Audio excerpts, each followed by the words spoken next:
Welcome friends, ওএসএমএসে এই মুহূর্তে শিক্ষক শিক্ষিকাদের যে রেকমেন্ডেশন বা অ্যাপয়েন্টমেন্ট লেটারের ডিটেলস আপডেট করতে হচ্ছে, কিভাবে ওয়েবসাইটে আপডেট করবেন সেই ভিডিও আমি এর আগে দিয়েছি এবং সেই ভিডিওতেই বলেছিলাম যে বিভিন্ন পরিস্থিতিতে কোন ক্ষেত্রে কোনটা দেবেন সেই নিয়ে আমি খুব শিগগিরই ভিডিও নিয়ে আসছি।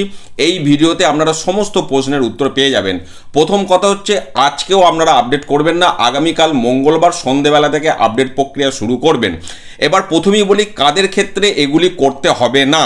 সেটা হচ্ছে মাদ্রাসা teacher, primary teacher, retired teacher, public service কমিশনের মাধ্যমে recruited teacher, para teacher, guest teacher, part time teacher, ICT teacher, transfer teacher, deputed teacher, vocational teacher, contractual teacher এবং নন টিচিং স্টাফ, এদের জন্য এই আপডেট করতে হবে না।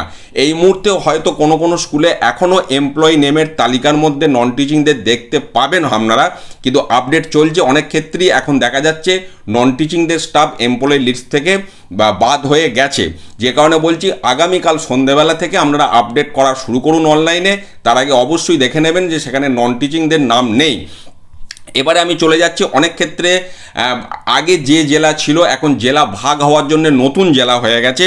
সেক্ষেত্রে বর্তমানে আপনি যে জেলায় আপনার স্কুল অবস্থিত বা মানে আপনি যে স্কুলের তথ্য দিতে চাইছেন, বর্তমান স্কুল মানে যে স্কুলের তথ্যটা আপনাকে দিতে হবে, আমি বিভিন্ন ক্ষেত্রে বলবো সেগুলো, সেই স্কুল বর্তমানে যে জেলায় অবস্থিত ড্রপডাউন থেকে সেই জেলার নামটা সিলেক্ট করুন, কারণ ড্রপডাউনে আগের জেলার নাম আপনি পাবেনও না। পাশাপাশি সেই জেলাটা দিলে তবেই আপনার স্কুলটা সেই জেলার রেসপেক্টে স্কুলের ড্রপডাউন থেকে সেই আপনার স্কুলের নামটা পাবেন। তাহলে এই বিষয়টা আমি এখানে পরিষ্কার করে দিলাম। আর অ্যাপ্রুভালটা প্রত্যেক ক্ষেত্রেই বর্তমান কর্মক্ষেত্রের সাপেক্ষে জমা দিতে হচ্ছে। এবার কোনো ডিআই অফিস থেকে যদি বলে সমস্ত অ্যাপ্রুভাল জমা দিতে হবে, সেক্ষেত্রে আপনারা পার্টিকুলার সেই ডিআই অফিসের নির্দেশ মেনে আপনারা কাজ করবেন। এবার চলে যাচ্ছে আমি সরাসরি বিভিন্ন পরিস্থিতি নিয়ে।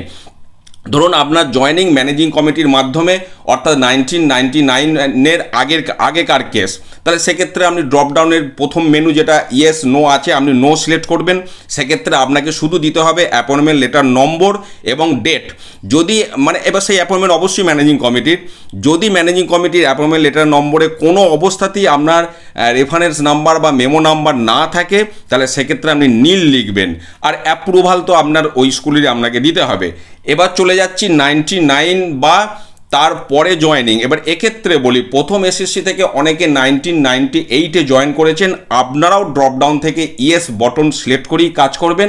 ওটাও আপডেট হয়তো হয়ে যাবে, 1999টা 98 হয়ে যাবে। যদি না হয় আপনারা ড্রপডাউন থেকে ইয়েস করি, যাদের 98-এ আপনার জয়েনিং, আপনারাও ড্রপডাউন থেকে ইয়েস করেই কাজ করবেন।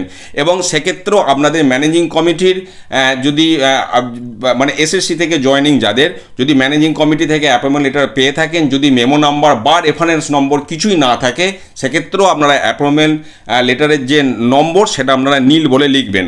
আর বাকি যে তথ্যগুলো সবই আপনারা দেবেন। একটাই স্কুল হলে সেক্ষেত্রে তো কোনো সমস্যা থাকছে না। এবারে চলে যাচ্ছি, আপনি স্কুল সার্ভিস মাধ্যমে এসএসসির মাধ্যমে পরীক্ষা দিয়ে জয়েন করেছেন, আবার আপনি হয়তো পাস স্কেলে ছিলেন, অনার্স স্কেলে আসার জন্য বা পিজি স্কেলে আসার জন্য আবার এসএসসি পরীক্ষা দিয়ে নতুন স্কুলে চাকরি পেয়েছেন, অবশ্যই সার্ভিস কন্টিনিউয়েশন নিয়ে। বা এটাও হতে পারে বাড়ির কাছে আসার জন্য আবার পরীক্ষা দিয়ে আপনি ঢুকেছেন। সেক্ষেত্রে দ্বিতীয় যে স্কুল, সমস্ত তথ্য আপনাকে রেকমেন্ডেশন লেটার নম্বর, তারপর তার ডেট, অ্যাপয়েন্টমেন্ট লেটার নম্বর, তার date, recommended district, recommended school, সমস্তই আপনাকে দ্বিতীয় যে স্কুলে আপনি রয়েছেন বর্তমানে তার সাপেক্ষেই দেবেন। অ্যাপ্রুভালটাও আপনি বর্তমান স্কুলের সাপেক্ষেই দেবেন। এবারে চলে যাচ্ছি, ফার্স্ট জয়েনিং আপনার এসএসসি আপনি পরীক্ষা দিয়ে পেয়েছিলেন, তারপর আবার আপনি মিউচুয়াল ট্রান্সফার বা জেনারেল ট্রান্সফার নিয়েছেন বা অ্যাডমিনিস্ট্রেটিভ ট্রান্সফার হয়েছে, সেক্ষেত্রে কিন্তু আপনাকে রেকমেন্ডেশন লেটার নম্বর, তার তারিখ, অ্যাপয়েন্টমেন্ট লেটার নম্বর, তার তারিখ, রেকমেন্ডেড ডিস্ট্রিক্ট এবং রেকমেন্ডেড স্কুল সবটাই আপনাকে কিন্তু প্রথম স্কুলের সাপেক্ষেই দিতে হবে। কিন্তু অ্যাপ্রুভালটা আপনি দেবেন বর্তমান যে স্কুলে চাকরি করছেন ট্রান্সফার নেবার পর সেই স্কুলের ক্ষেত্রে। যদি আপনার জয়েনিং এমসির মাধ্যমে হয়, ধরুন আপনি 96-এ এমসির মাধ্যমে জয়েন করেছেন, তারপর সার্ভিস কন্টিনিউয়েশন নিয়ে 99-এর পর এসএসসির মাধ্যমে আপনি জয়েন হয়েছেন, সেক্ষেত্রে আপনাকে সমস্ত তথ্যই কিন্তু বর্তমান স্কুল অর্থাৎ এসএসসির মাধ্যমে যে স্কুলে বর্তমানে চাকরি করছেন, যেহেতু দুটোই আপনার পরীক্ষা, যেহেতু এই এসএসসিটা আপনি পরীক্ষা দিয়ে জয়েন করেছেন, ট্রান্সফার নয়, অতএব আপনাকে দ্বিতীয় স্কুলের সমস্ত তথ্য দিতে হবে। তাহলে এক্ষেত্রে আপনি 99-এর আগে এমসি থেকে জয়েনিং হলেও আপনাকে কিন্তু ড্রপ ডাউন থেকে ইয়েস অপশনটাই সিলেক্ট করতে হবে, নাহলে আপনি দ্বিতীয় যে স্কুলের ডিটেলস দেবেন সেই তথ্যগুলো আপনার হাইলাইটেড হবে না। তাহলে আপনি ড্রপ ডাউন থেকে ইয়েস সিলেক্ট করে আপনি বর্তমানে এসএসসির মাধ্যমে যে স্কুলে চাকরি করছেন সেই স্কুলের সমস্ত তথ্যই দেবেন, অ্যাপয়েন্টমেন্ট লেটার, তারপরে ডিস্ট্রিক্ট স্কুল যেগুলো আছে সব আপনি বর্তমান স্কুলের সাপেক্ষেই দেবেন। এবারে চলে যাচ্ছে আপনার ফার্স্ট জয়েনিং এমসির মাধ্যমে ধরুন 1997 সালে, এবং তারপরে তখন আপনি এটি হিসাবে জয়েন করেছিলেন, তারপর বর্তমানে আপনি এসএসসির মাধ্যমে আপনি প্রধান শিক্ষক হয়েছেন। তাহলে এক্ষেত্রেও কিন্তু আপনাকে সমস্ত তথ্যই দিতে হবে, প্রধান শিক্ষকের যে সমস্ত তথ্য সেইগুলো।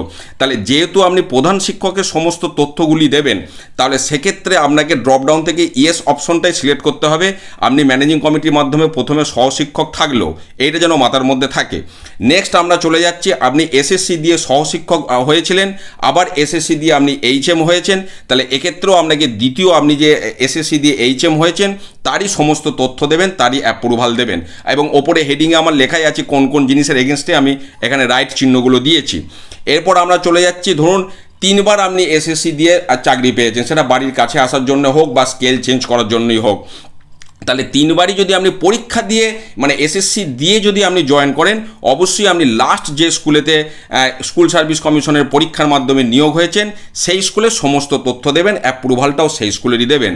এবারে দেখা গেল প্রথম আপনি জয়েন হয়েছেন এসএসসির মাধ্যমে, তারপর আপনি পরপর 2 বার ট্রান্সফার নিয়েছেন, হয়তো একবার মিউচুয়াল, একবার জেনারেল ট্রান্সফার বা অ্যাডমিনিস্ট্রেটিভ ট্রান্সফার, যাই হোক না কেন।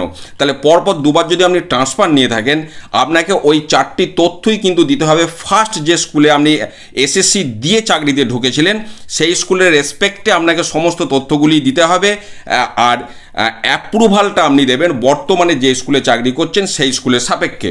এবারে দেখা গেল আপনি প্রথমে এসএসসি দিয়ে জয়েন করেছেন, তারপর কোনো কারণে সার্ভিস কন্টিনিউশন নিয়ে আবার এসএসসি দিয়ে জয়েন করেছেন, তারপর আপনি একবার ট্রান্সফার নিয়েছেন। এক্ষেত্রে দ্বিতীয়বার আপনি যে এসএসসি দিয়ে জয়েন করেছিলেন সেই স্কুলের আপনি সমস্ত তথ্যগুলি দেবেন, কিন্তু অ্যাপ্রুভালটা দেবেন বর্তমানে যে স্কুলে ট্রান্সফার হয়ে রয়েছেন সেই স্কুলের সাপেক্ষে আপনি অ্যাপ্রুভালটা দেবেন।